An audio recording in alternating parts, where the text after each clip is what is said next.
Presentasi tugas statistik kelompok 3 yang disusun oleh Aldo Revaldo dan Vira Aditya. Yang pertama adalah latar belakang. Dalam statistik pendidikan, penyajian data memainkan peran krusial dalam menginterpretasikan hasil penelitian dan analisis terkait proses dan hasil pendidikan. Data yang diperoleh dari survei, ujian, dan evaluasi pendidikan harus disajikan dengan cara yang jelas dan informatif agar dapat memberikan wawasan yang berarti bagi pendidik, pembuat kebijakan, dan peneliti. Yang kedua, ada pengertian penyajian data. Penyajian data adalah proses menyusun, organisir dan mengevaluasikan informasi atau data agar mudah dipahami dan dianalisis. Tujuan dari penyajian data adalah untuk memberikan gambaran yang jelas dan terstruktur untuk informasi yang ada, sehingga membaca atau audiens dapat dengan cepat menangkap pola, tren, dan hubungan dalam data tersebut. Yang ketiga adalah jenis-jenis penyajian data. Yang pertama yaitu tabel. Tabel menyajikan data secara terstruktur dalam baris dan kolom, memudahkan perbandingan antar variabel. Jenis penyajian data yang kedua yaitu diagram batang.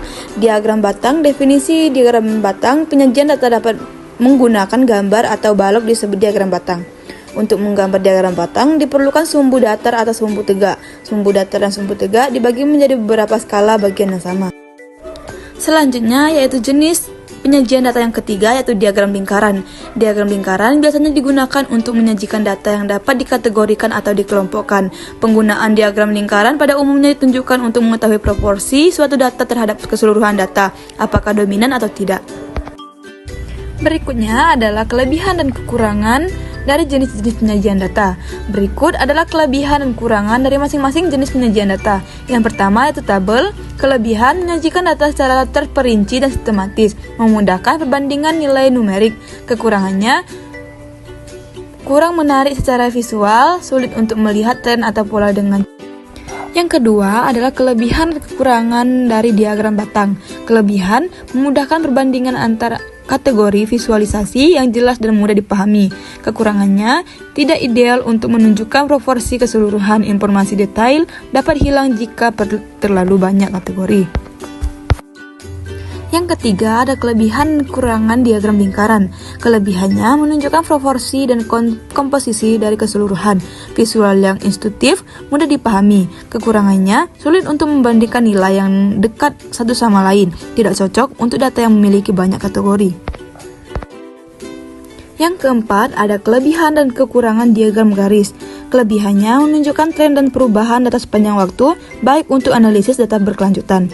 Kekurangannya kurang efektif untuk data kategorikal. Jika ada terlalu banyak garis, bisa membingungkan para audiens. Nah, dengan memahami kelebihan dan kekurangan masing-masing metode, kita dapat memilih cara penyajian yang sesuai dengan jenis data dan tujuan analisis. Baiklah, sekarang saya akan membacakan kesimpulan materi saya yang sudah saya jelaskan.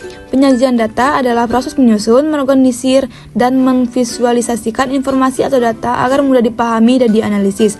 Tabel, diagram batang, diagram lingkaran, diagram garis merupakan metode atau jenis dalam penyajian data. Dengan menggabungkan keempat metode ini, penyajian data menjadi lebih komprehensif dan informatif. Pemilihan metode yang tepat sesuai dengan jenis data dan tujuan analisis akan meningkatkan pemahaman dan efektivitas komunikasi informasi. Oleh karena itu, pemahaman yang baik tentang masing-masing metode sangat penting untuk menyajikan data dengan cara yang optimal. Baiklah, itulah materi dari kelompok 3. Saya ucapkan terima kasih.